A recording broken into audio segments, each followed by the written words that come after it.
이 시간에는 참된 토대라는 제목으로 말씀 전하겠습니다. 시편 42편 5절, 11절, 그리고 43편 5절을 읽겠습니다. 내 영혼아, 내가 어찌하여 낙심하며 어찌하여 내 속에서 불안해하는가? 너는 하나님께 소망을 두라. 그가 나타나 도우심으로 말미암아 내가 여전히 찬송하리로다. 내 영혼아, 내가 어찌하여 낙심하며 어찌하여 내 속에서 불안해하는가? 너는 하나님께 소망을 두라. 나는 그가 나타나 도우심으로 말미암아 내 하나님을 여전히 찬송하리로다. 내 영혼아, 내가 어찌하여 낙심하며 어찌하여 내 속에서 불안해하는가? 너는 하나님께 소망을 두라. 그가 나타나 도우심으로 말미암아 내 하나님을 여전히 찬송하리로다. 아멘. 코로나19가 찾아온 지도 많은 시간이 흘렀습니다. 사람들이 처음엔 놀라기도 하고 많이 두려워하기도 했습니다. 어떤 사람은 부정하기도 했습니다. 그리고 신학자들이 저마다 여러 가지 답들을 내놓기도 했습니다. 초기에는 코로나로 인한 이 사태 자체에 대한 관심이 많았던 것 같습니다.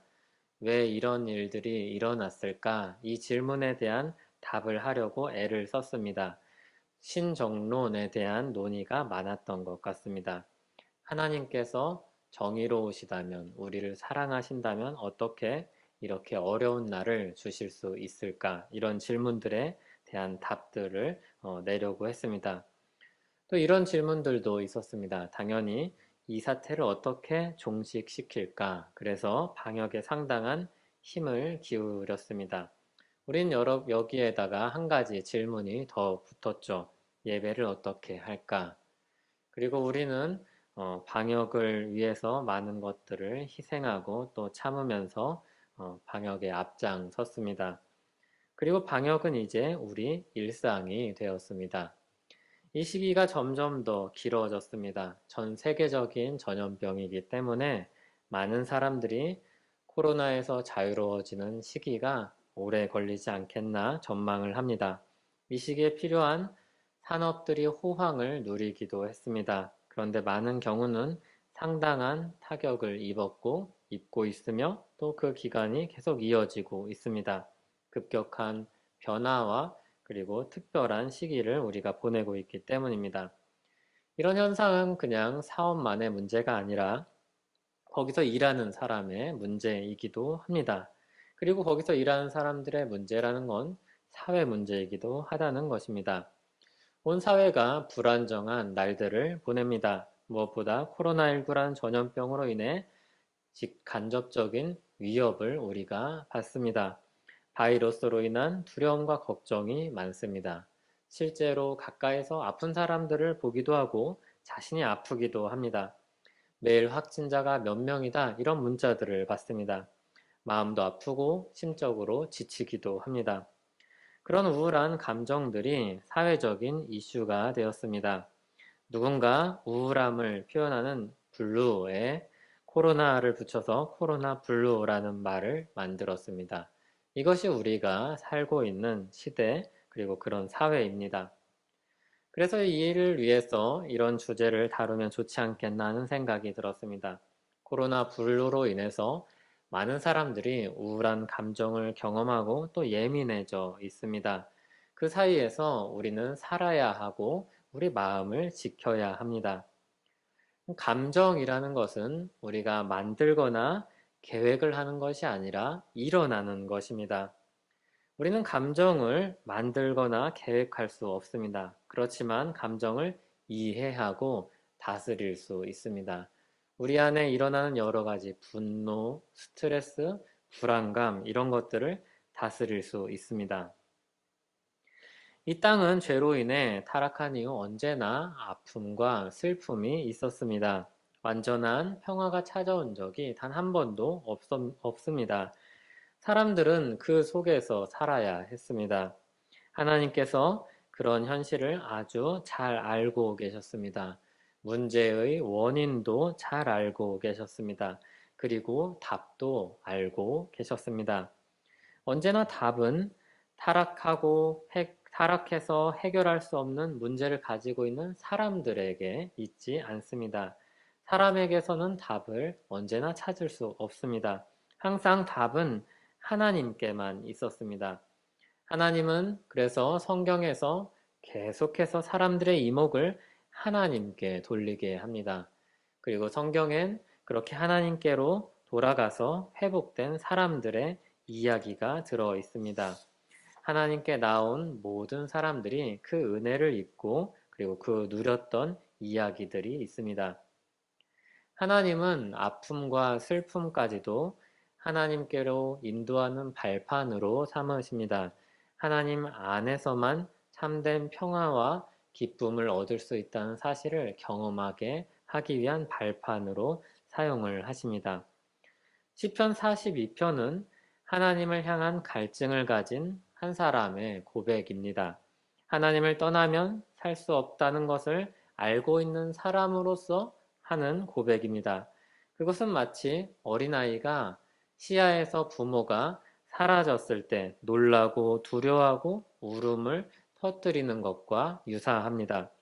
하나님을 향해 철저히 의존하는 마음을 가지고 있는 사람이 하나님께서 함께하고 있지 않은 것만 같은 때, 하나님께서 함께 하심을 머리로는 생각을 하면서도 마음으로 느끼기 어려운 때 하는 고백입니다. 생명의 공급자이신 하나님으로부터 멀어지는 것처럼 느낄 때 이 사람들은 괴로워합니다. 그리고 목이 타는 갈증을 경험합니다.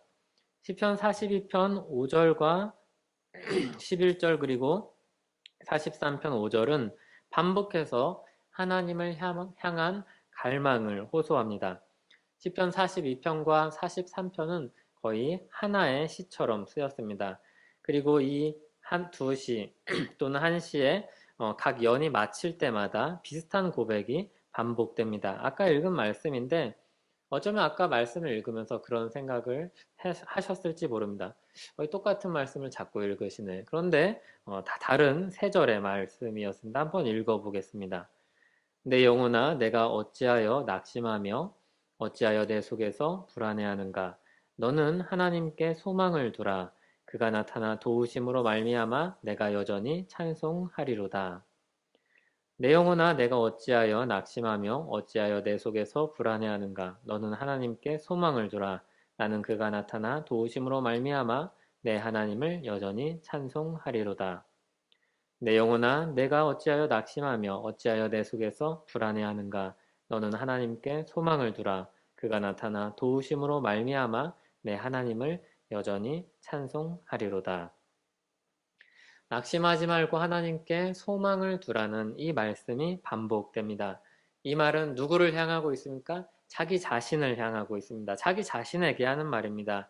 자기 자신에게 이 이야기를 계속함으로 자신이 본래 어디에 속해 있는 사람인지, 누구에게 소망을 두고 있는 사람인지를 다시 되새기며 마음을 다스리는 것입니다. 로이드 존슨 목사님의 영적 침체라는 책이 있는데 그 책의 첫 번째 장이 이 시편 42편을 본문으로 하고 있습니다. 그리고 이 장의 제목은 참된 토대인데 제가 그 제목을 그대로 가져왔습니다. 이 영적 침체라는 책의 배경을 잠깐 소개하자면 이 책은 2차 세계대전이 끝나고 난 후 많은 사람들이 침체기에 빠졌을 때 했던 설교들입니다.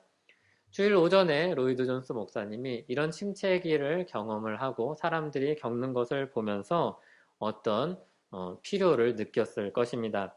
이 사람들에게, 그 성도들에게 영적 침체기를 견뎌낼 수 있는 힘을 주어야 했습니다. 이것은 한두 사람의 문제가 아니라 사회적인 침체였습니다. 로이드 존스 목사님은 본래 의사였기 때문에 이 문제를 의사의 관점과 목사의 시각으로 보면서 풀어갔습니다. 영혼을 어떻게 살릴 것인가? 이 사람들이 어디서 힘을 얻어야 할 것인가? 이런 것들을 염두에 두고 이 주제를 다루는 책이었습니다. 이번 주제를 다루기 위해서 주로 참고하는 책 중에 하나가 될 것입니다. 시편 42편 3절을 보면 하나님을 향한 이런 갈급함, 짓눌린 마음, 슬퍼하는 감정, 여기에 휩쓸린 사람의 마음이 이렇게 나타납니다. 내 눈물이 주야로 내 음식이 되었도다. 이 사람은 신자였습니다. 그럼에도 영적인 침체기를 경험하면서 깊은 슬픔에 빠져듭니다. 주야로 눈물이 내 음식이 되었습니다.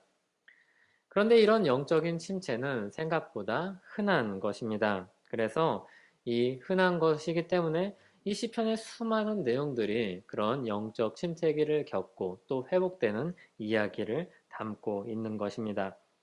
로이드 존스 목사님이 이런 영적 침체에 대한 예를 한 사람 듭니다. 누굴 소개하는지 아십니까? 찰스 스펄전 목사님입니다. 40년 동안 설교로 많은 사람들에게 유익을 끼친 이 찰스 스펄전 목사님에 대한 이야기입니다. 그런데 이 목사님이 자주 영적 침체에 빠졌다고 로이드 존스 목사님은 얘기합니다. 찰스 스펄전 목사님이 영적 침체에 빠진 주요 원인은 지병이었습니다. 지병으로 인해 고통을 받을 때마다 그분은 여러 번 영적인 침체를 경험했다고 합니다. 사람이 영육 단일체이기 때문입니다. 영과 육이 별개가 아니라 하나이기 때문에 때로는 육체의 아픔이 영혼의 병이 되기도 합니다. 로이드 존스 목사님은 그래서 이렇게 말합니다. 아무리 위대하고 훌륭한 그리스도인이라도 몸이 쇠약해지면 건강할 때보다 영적 침체의 공격에 노출되기 쉽습니다. 이렇게 말합니다. 우리가 보기에 대단해 보이는 사람들도 영적 침체를 경험합니다. 영적 침체는 생각보다 흔하게 일어나는 것입니다. 영적 침체의 일종이기도 하고 또 영향을 주기도 하는 우울증도 그렇습니다. 비슷합니다. 그래서 우울증을 우리가 영혼의 감기다 이렇게도 부르는데 아주 많이 아픈 감기입니다. 전문우라는 분이 사랑하는 사람이 우울증에 빠졌을 때라는 책을 썼습니다. 이분은 자신이 우울증에 빠졌을 때 헤어나오기 위한 방법으로 글을 썼다고 합니다. 신앙서적은 아닌데 우울증에 걸린 사람들을 이해하는데 도움이 되는 책입니다. 이분은 그래서 이런 우울증을 경험하면서 글을 쓰면서 이 책에서 우울증은 영혼의 감기가 아니라 폐렴이다 이렇게 말합니다. 그만큼 아프고 심각하다는 겁니다. 흔하면서도 많이 아픈 겁니다. 우울증은 흔한 질병입니다. 그런데 영적 침체도 생각보다 흔하게 발생하는 것입니다. 많은 신자들이 영적 침체를 경험합니다. 그리고 우리가 대단해 보이는 사람들도 영적 침체를 피해가지 못합니다. 오늘은 그렇게 흔하면서도 괴롭고 아픈 영적 침체를 벗어버리기 위한 가장 기본적인 토대를 말씀드리려고 합니다. 그것은 앞서 말씀드렸다시피 이 시편 자체가 대답하고 있듯이 하나님께 소망을 두는 것입니다. 하나님께로 나아가는 것입니다. 하나님만이 우리가 회복될 수 있는 유일한 토대, 참된 토대이기 때문입니다. 이것이 가장 기본이 되는 원리입니다. 하나님께로 나아가는 것입니다. 시편 기자는 스스로 이 원리를 자신에게 적용합니다. 내 영혼아, 내가 어찌하여 낙심하며 어찌하여 내 속에서 불안해하는가? 너는 하나님께 소망을 두라. 그는 하나님만이 소망이라는 것을 알고 있습니다. 다만 그의 감정이, 그의 마음이 너무나도 힘든 시기를 보내고 있습니다. 그때 스스로에게 말을 하는 겁니다.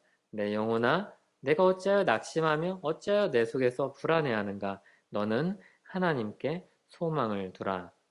스스로에게 이 사실을 상기시키면서 그분께 엎드려 기도합니다. 그리고 그분 안에서 회복됩니다. 우리는 참된 토대이신 하나님이 우리의 소망임을 알아야 합니다. 그런 말이 있습니다. 아는 것이 힘이다. 일반적으로 아는 것이 힘이라면, 아는 것이 가진 힘이 그렇게 크다면 하나님을 아는 지식이 가진 힘은 얼마나 크겠습니까? 얼마 전에 독버섯에 대한 방송을 보았습니다. 아주 비슷하게 생긴 식용버섯과 독버섯이 있습니다.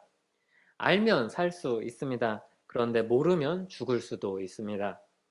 아는 것은 우리에게 생명의 길로 가게 합니다. 그런데 우리가 그것을 모를 때 우리는 죽음의 길을 향해서 가기도 합니다.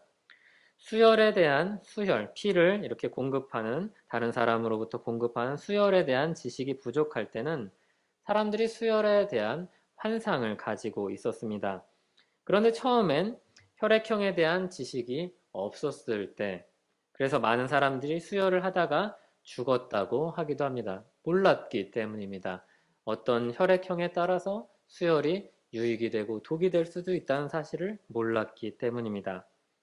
헤르만 바빙크는 하나님의 큰일이라는 책에서 이런 말을 합니다. 보이는 것들에 대한 지식도 생을 부여하게 한다면 하나님에 대한 지식은 얼마나 삶을 소생케 하는가. 요한복음 11장 25절, 26절은 이렇게 말씀합니다. 예수께서 이르시되 나는 부활이요 생명이니 나를 믿는 자는 죽어도 살겠고 무릇 살아서 나를 믿는 자는 영원히 죽지 아니하리니 이것을 내가 믿느냐. 바빙크는 이 구절을 들어서 말하기를 그리스도 안에 있는 하나님을 아는 지식은 영생과 한없는 기쁨과 하늘의 축복을 가져온다. 그 결과가 아니라 하나님을 아는 지식 그 자체만이 바로 새롭고 영원한 축복의 생활인 것이다. 이렇게 말합니다. 하나님을 아는 지식이 우리를 소생시키고 그리고 우리에게 생명을 공급하는 그 길을 알려줍니다. 예수님은 탕자의 비유에서 하나님과 함께하고 있다는 것, 하나님이 우리와 함께하고 계신다는 것이 어떤 의미인지 보여주십니다. 집 나갔던 동생이 돌아오고 아버지가 그를 위해서 큰 잔치를 베풀었습니다. 형은 화가 났습니다. 자신은 집에서 열심히 일했고 아버지를 열심히 모셨는데 자신에게 그렇게 해준 기억이 나지 않기 때문입니다. 그렇게 불만을 토로하는 첫째에게 아버지가 하는 말입니다. 아버지가 이르되 예, 너는 항상 나와 함께 있으니 내 것이 다 내 것이로되. 하나님께서 함께 하신다는 의미는 그냥 하나님이 옆에 서 계신다는 뜻이 아닙니다. 하나님과 더불어 산다는 뜻은 하나님이 함께 하신다는 뜻은 하나님이 우리와 함께 하신다는 뜻은 그에게 있는 모든 은혜와 복락이 우리 곁에 있다는 것입니다. 하나님을 통해서 그것이 얼마든지 우리에게로 흘러올 수 있다는 것입니다. 사나 죽으나 우리의 유일한 위로가 무엇이냐는 질문에 사나 죽으나 우리의 유일한 위로가 그리스도 예수께 속한 것이라는 그렇게 대답하는 이유가 바로 여기에 있습니다. 그리스도 예수께 속했다는 것은 그분이 우리 전부를 책임지신다는 뜻입니다. 우리가 그 안에 있는 모든 복락을 소유한다는 뜻입니다. 그분은 우리를 바른 길로 인도하시고 진리로 가르치시고 그리고 생명을 공급하실 것입니다. 그분께 속하였다는 것은 그래서 모든 것을 얻었다는 것과 같은 말입니다. 그래서 가장 중요한 우리에게 인간에게 가장 중요한 삶과 죽음보다도 그리스도께 속했다는 것을 더욱더 우선시 말하는 것입니다. 그 안에 부활의 소망이 있기 때문입니다. 그러므로 우리는 영적 침체의 위기가 닥쳐올 때마다 피할 곳이 있다는 사실을 기억해야 합니다. 우리 감정의 파도에 휩쓸리려고 할 때마다 스스로에게 외쳐야 합니다. 낭망하지 말고 하나님께 소망을 두라. 처음부터 소망은 우리에게 있지 않았습니다. 우리 환경, 우리가 가진 것이 소망인 적이 없습니다. 그것은 늘 불완전하고 늘 그것은 불안한 것이었습니다. 우리 소망은 하나님 한 분 외에는 없습니다. 예수 그리스도를 믿고 하나님이 시작하신 선한 일에 수혜를 입은 사람들입니다. 우리는 모두 반석 위에 집을 지은 사람들입니다. 그런데 사람들이 우리가 이 사실을 종종 있습니다. 언제 있습니까? 폭풍우가 휘몰아쳐서 우리의 집을 아주 강력하게 때릴 때마다 우리는 불안하고 두려워합니다. 그럴 때마다 우리가 반석 위에 있다는 사실을 기억해야 합니다. 우리가 참된 위에, 토대 위에 세워졌다는 사실을 기억해야 합니다. 거대한 세력, 아주 큰 세력, 그 당시 주류였던 카톨릭을 적으로 돌린 마틴 루터가 그 앞에서 당당할 수 있었던 이유도 이것이었습니다. 자신이 정말로 참된 토대 위에 서 있음을 알았기 때문입니다. 참된 토대 위에 자신이 서 있었음을 알았기 때문에 믿음으로 그 모든 어려움을 이길 수 있었습니다. 그리스도의 보혈로 모든 죄값이 치러지고 용서받았고 하나님의 자녀가 되었다는 이 사실이 그를 일으켜 세울 수 있었습니다. 하나님께서 우리를 위하시면 아무도 그것을 막을 수 없는 것입니다. 하나님께 소망을 두십시오. 참된 토대 위에 우리가 서 있음을 기억하십시오. 모든 것을 휩쓸어 갈 것만 같은 파도가 돌아간 다음에 우리가 여전히 반석 위에 있다는 것을 발견하게 될 것입니다. 집채만한 파도가 일어섰을 때는 우리가 서 있는 반석이 보이지 않을 수도 있습니다. 그것이 가려질 수 있습니다. 그러나 그 파도가 이렇게 높이 섰다가도 무너지고 떨어져서 다 사라질 때 우리가 서 있는 곳이 어디인지 우리는 확인하게 될 것입니다. 곧 반석이 드러나게 될 것입니다. 코로나 블루 시대입니다. 괜찮은 사람도 많을 것입니다. 그런데 위로가 필요한 사람도 많을 것입니다. 우리는 그래서 이 반석 위에 서 있다는 이 사실을 우리 자신에게 알리고 우리 곁에 있는 사람들에게도 이 은혜의 소식을 전해야 될 것입니다. 결국 참된 토대는 복음 외에 다른 것이 아닙니다. 이 복음이 영적 침체를 벗어버리는 기본 원리입니다. 기본적인 토대입니다. 이것을 기억하며 하나님께 감사하고 그리고 주 안에서 굳건히 서 있는 우리 되길 바랍니다. 기도하겠습니다. 하나님 아버지, 감사합니다. 우리가 참된 토대 위에 서 있습니다. 물론 우리 다리가 후들거리고 너무나도 불안하고 슬픈 일들이 닥칠 때도 있습니다. 그러나 우리가 예수 그리스도 안에 있다는 이 참된 토대 안에서 굳건히 서서 다시 평안을 찾고 회복되고 주님과 함께 더불어 살아가는 그 복락을 누리면서 살아가는 우리 되길 바랍니다.